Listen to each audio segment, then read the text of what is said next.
Oke, oke teman-teman, saya ajak kamu kita unboxing lagi. Apa kabar? Thank you udah nonton video-video kita. Saya Rivo Cahyono di ID Indonesia. Saya mengucapkan salam buat teman-teman. Semoga diberkati dengan berkat yang melimpah dan semakin dipakai oleh Sang Pencipta untuk menjadi berkat juga buat orang lain ya. Oke, saya mau ajak kita unboxing di kiriman dari abang kita Ahyar ini dari Mertapura, Banjarmasin, Kalimantan ya. Tulisannya sih di sini Mandau, tapi saya nggak yakin ada Mandau sekecil ini ya. Kita lihat karena saya udah lama ini kiriman yang kayaknya cukup lama ini, udah 3 minggu yang lalu. Oke, kita lihat ya teman-teman. Saya mau ajak kita unboxing sama-sama. Semoga sesuatu yang spesial kita dapetin dari Banjarmasin ya. Keren.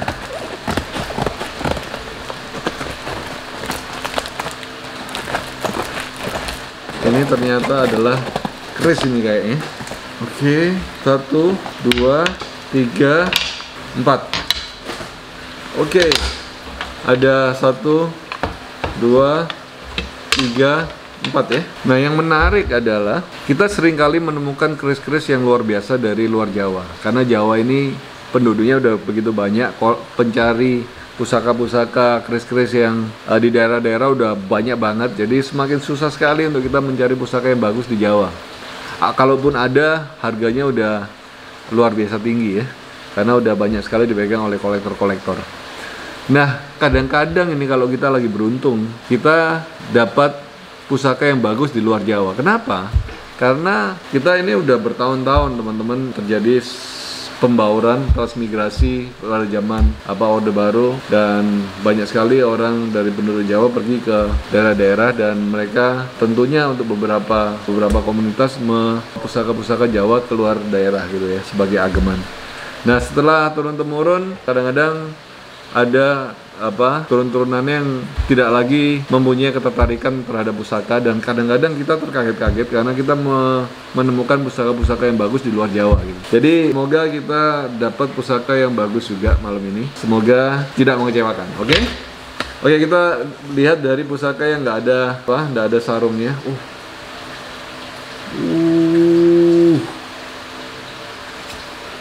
Wow.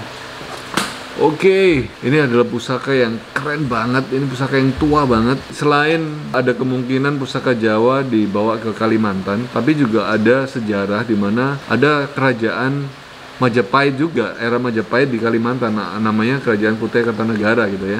Dan pada era itu banyak sekali pusaka-pusaka atau empu Jawa yang membuat pusaka-pusaka di Kalimantan gitu.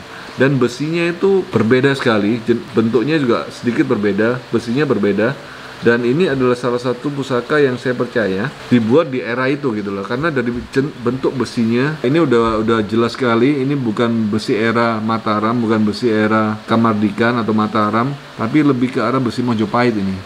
Tingkat lipatannya begitu padat, dan ini gonjonya gonjo iras. Dan kelihatan banget kalau ini pusaka sudah tersimpan begitu lama karena udah mulai seperti membatu ya. Wow, keren. Oke, kita cari minyak dulu, kita minyakin biar. Oke, udah ketemu kita minyaknya. Kita lihat ya. Wow. Keren banget ini. Oke guys, ini pusaka yang tua banget, dan kita beruntung banget dapat pusaka dari Kalimantan seperti ini. Saya masih harus tanya beberapa orang ini dapurnya apa.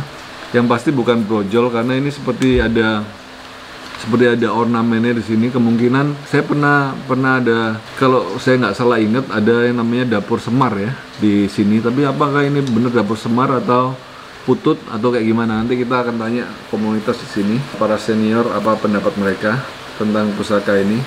Tapi yang pasti ini adalah pusaka tua banget dari besi tempat lipat yang luar biasa. Kalau saya perhatikan ini pamornya kemungkinan besar adalah pamor pendaringan kebak nih. Mungkinan pamor pendaringan kebak dengan besi yang saya bilang ciri khas besi di Kalimantan ya. Besi di Kalimantan itu seperti berpasir guys. Jadi ciri khas sekali, berbeda dengan kalau kita dapat keris di daerah-daerah di Jawa. Wow, keren nih. Kita lihat nanti jadinya seperti apa. Nanti saya akan update kamu setelah kita bersihkan, kita warangi, kita buatin warangka ya. Semoga ini bisa menjadi suatu pusaka yang luar biasa nantinya ya. Tapi keren banget ini, luar biasa. Mungkin kamu bisa kelihatan di sini. Oke, mantap. Oke, kita lihat pusaka yang kedua. Teman-teman, ini warangka lama sekali, warangka tua Sendang Walikat. Kelihatannya udah sering dipegang-pegang, dibawa kemana-mana sampai kita lihat. Oke, teman-teman. Untuk kali ini, untuk pusaka ini, saya nggak yakin ini adalah pusaka tua. Kayaknya ini belum terlalu tua. Kenapa saya bilang belum terlalu tua? Karena pertama dari jenis besinya, dari seni tempa lipatnya yang tidak terlalu padat. Kedua dari ininya guys, dari ukirnya ya. Jadi berbeda banget cara orang dulu dengan orang sekarang membuat naga. Kalau orang dahulu membuat naga ya pasti kelihatannya seperti naga gitu, pasti bagus. Tapi kalau orang era-era baru membuat naga ya tergantung permintaan ya. Kalau pusaka murah ya pasti dibuat naga yang asal-asalan gitu ya. Dan ini kemungkinan salah satu pusaka yang saya rasa nggak terlalu tua dan dibuat di kelas yang lebih rendah ya. Dan juga dari besinya juga kayaknya belum terlalu tua. Tapi saya mungkin bisa salah karena keraguan saya adalah ini peksinya kelihatan tua sekali peksinya. Jadi peksinya seperti berakar udahan. Kalau kamu lihat peksinya seperti berakar, tapi kok bilanya mulus banget gitu ya. Jadi kemungkinan saya salah, kemungkinan benar keris tua atau keris yang masih muda, tapi peksinya dibuat seperti tua. Saya nggak tahu. Kita akan nanya nanti ke teman-teman yang lain karena sekali lagi teman-teman dalam Tosan Aji ini kita nggak akan pernah berhenti untuk belajar gitu loh.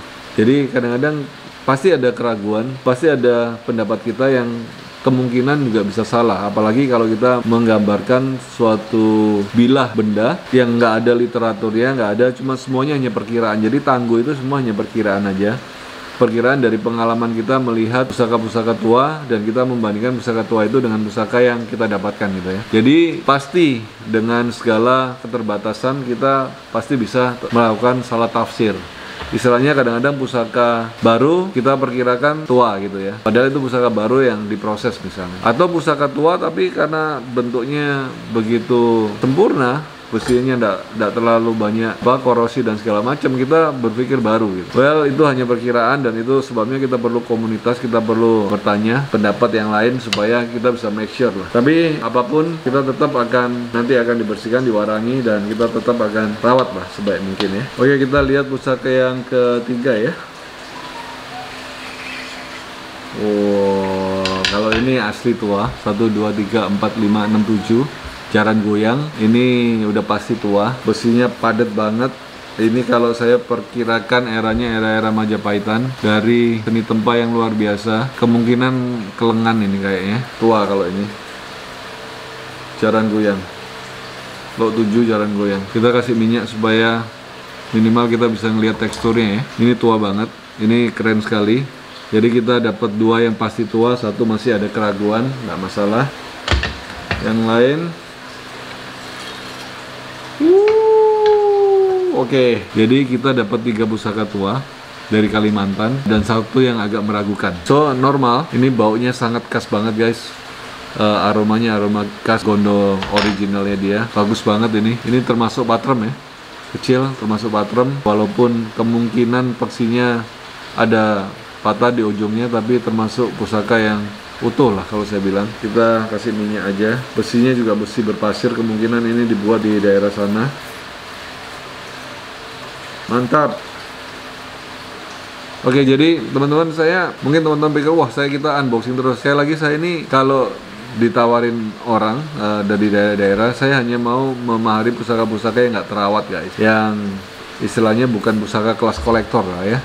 Karena kalau kita ngomong pusaka kelas kolektor, buat apa kita? Karena saya udah cukup banyak pusaka yang menurut saya sudah cukup lah untuk koleksi. Saya lebih suka memahari pusaka-pusaka yang tidak diperhatikan, yang rusak, yang tidak ada rangkanya, dan yang ya istilahnya yang tidak terawat lah. Karena itu salah satu bakti kita terhadap leluhur dan terhadap budaya, supaya pusaka-pusaka yang tidak terawat ini kita akan rawat, kita akan marangin lagi, kita akan buatin warangka yang lebih baik, dan dengan demikian kita juga ikut melestarikan pusaka Nusantara gitu loh. Bukan melestarikan yang sudah lestari. Jadi buat apa kita memahari pusaka yang sudah lestari? Kita udah hanya melestarikan benda yang sudah lestari ya. Justru kita pengen untuk kita melestarikan pusaka itu dari yang tidak lestari menjadi lestari ya. Itulah intinya. Jadi kalau kamu menawari saya pusaka-pusaka yang kelas-kelas udah kolektor, nggak terlalu tertarik karena saya udah cukup banyak pusaka saya. Saya lebih suka pusaka yang tidak terawat, yang dimaharkan dengan nilai yang wajar gitu ya,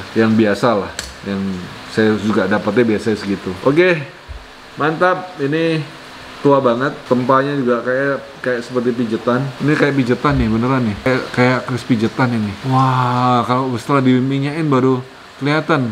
Guys, ada pijet-pijetan di sini. Ini bukan keris sembarangan, udah pasti bukan keris sembarangan. 1, 2, 3, 4, 5 Pandawa Cinarito atau Pandawa Lare ya. Oh, kalau nggak ada kembang kacanya Pandawa Lare kayaknya. Ini bagus banget, terus terang ini bagus banget.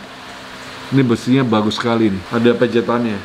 Mantap. Jadi intinya kita ada 3 pusaka keren dan 1 pusaka yang meragukan. Nanti kita akan tanya lagi ke teman-teman yang lain, ini meragukannya seperti apa. Kalau memang itu baru ya kita akan warangi, kita akan tetap buatin rangka dan kita akan tetap rawat juga, dan kita akan bilang bahwa ini adalah pusaka baru, nanti diupdate.